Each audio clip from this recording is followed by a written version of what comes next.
It's the Kyle Hyman Show on Redeemer Radio. This is Kyle Hyman, and with us to talk about theology of the body on this Thursday is our executive director here at Redeemer Radio, Cindy Black. Thanks for being here. Thank you for having me. Continued Easter joy. Yes, and with your spirit. We have a topic today, that of modesty. Yes, and actually, I want to thank Cecilia Hess from St. Patrick's in South Bend, because when I was at the Father Gately retreat, she said that she enjoys the Theology of the Body segments, and I said, do you have any suggestions for topics? And she said, how about male modesty? Okay. Which I think is a great topic, but I think if we look at modesty at its essence, then we can apply those principles to both men and women. But I know when I did research for this that the majority of the practical advice and things are geared at females, at women. And probably particularly towards clothing. Yes. Yeah. Right. So, and today, Thomas Aquinas in his Summa Theologica identifies 4 kinds of modesty. A movement of the mind towards some excellence that is moderated by humility, a desire of things pertaining to knowledge that is moderated by studiousness, bodily movements and actions, and I like that he then says, which require to be done becomingly and honestly, whether we act seriously or in play. And then the 4th regards outward show. So that would be dress and speech and things like that. So I'd like to focus on the second 2, the bodily movements and actions and the outward show portion. So when we look at bodily movements and actions to be done becomingly and honestly, whether we act seriously or in play, is such a good one to think about. Every relationship has appropriate and inappropriate ways of behaving together.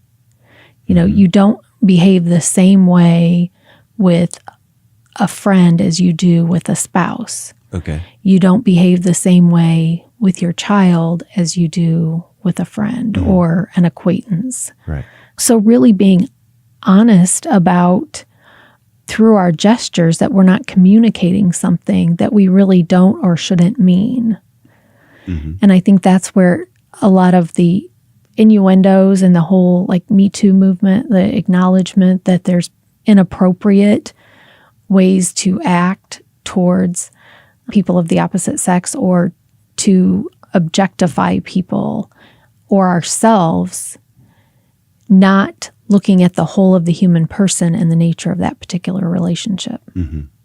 Yeah. So when we talk about bodily movements, I'm kind of curious if you can break this down a little bit more.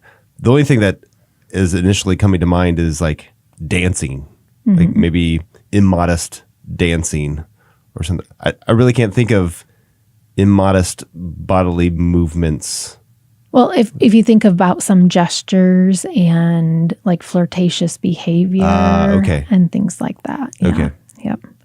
And then as far as outward show, not only dress, but also speech. So if we look at how we're behaving, going back to the notion of theology of the body, that we are created to be self-gift and to form communions of persons with others, that deep in the way we were created, we have a desire to be seen and known. But that desire to be seen and known is us as an integrated person, body and soul. And when we reduce ourselves to just the body part through, inappropriate gestures, dress, speech, then we're selling ourselves short of allowing other people to view us in our entirety, to see us as that body and soul, reducing us to mere objects. Right. How much does modesty overlap with humility? I think a great deal. Humility recognizes it's not a sense of self-deprecation. It's really recognizing who we are as created by God and that who we are is a gift and putting it in right relationship with who God is, who we are, and who others are. We're no better than others. We're no worse than others. We all owe everything to God. Would both of them be kind of in opposition to pride? Yes. Or is there another vice that would fit more in opposition to modesty? Well, the vice, you stumped me there. Okay. I need to think about that some more. So the vice in certain types of immodesty would be unchastity. Right. In other kinds, I think it would be pride. Okay.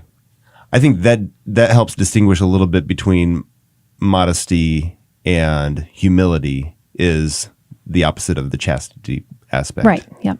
Yeah. So looking at those things, and a lot of it comes down to our intentions and the norms of how other people would react to certain things.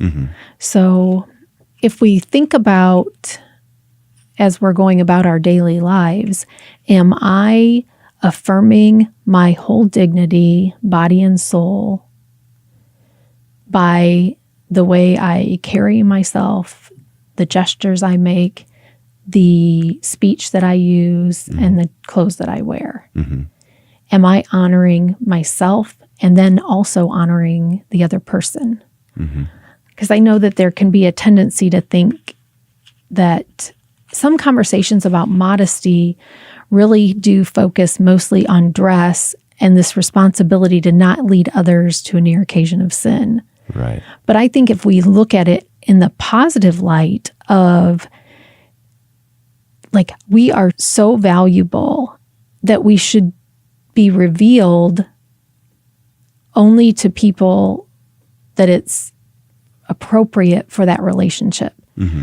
People should know more about our bodies than as they get to know us as people. Right. Am I making sense there? So, Yeah, it's hard to get to know somebody and their personality if it's kind of overshadowed by this immodesty. right.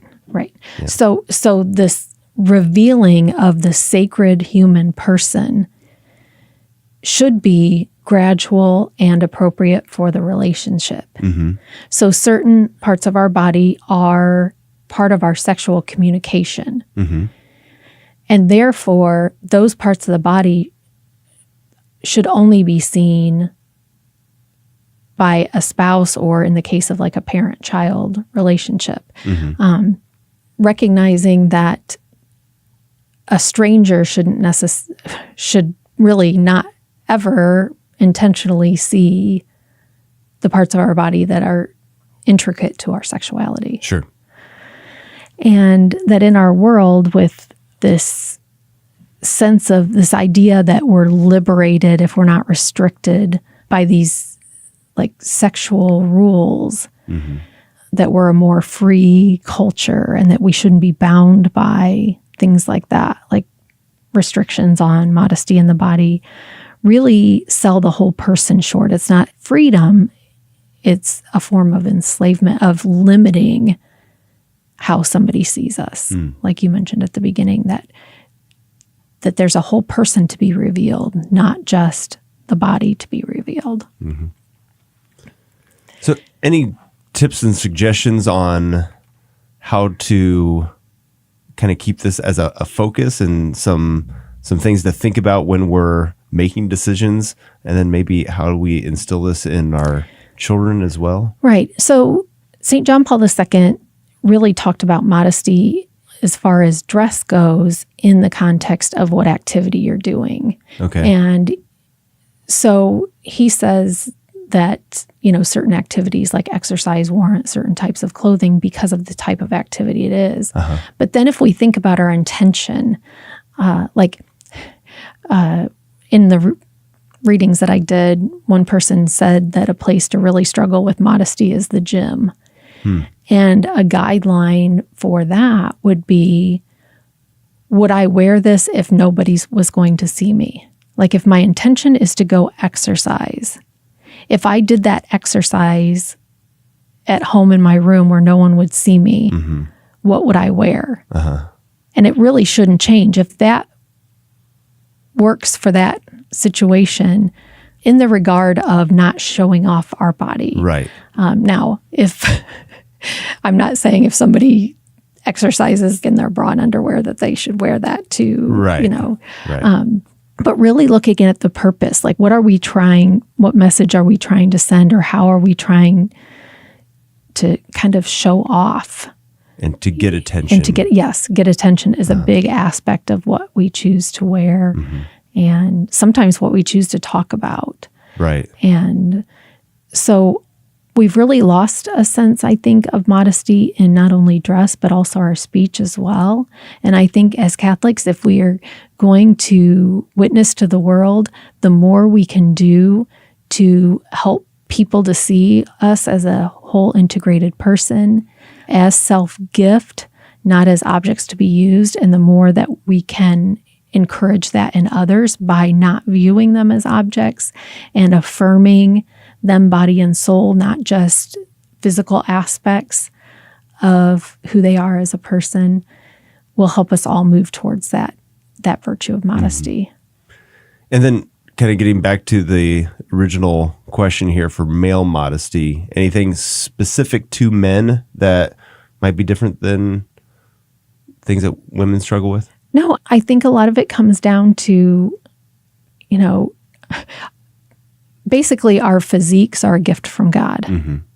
And that if we think we need to show off our physique, we're really that's nothing that we achieved on our own. But how we choose to love, how we choose to serve is something that we do through our free will. And so focusing on those things, those aspects of our human person, is actually a more honest depiction. Yes, God created people to look beautiful and to behold. But if we are really being prideful in that, then we're not being sincere. And we're selling other people short as well. So I think both males and females need to think about what they're wearing and is it appropriate, and am I inviting somebody to see the whole person? Yeah. Good reminder, and another great topic for Theology of the Body Thursday. Thanks, Cindy. Thank you.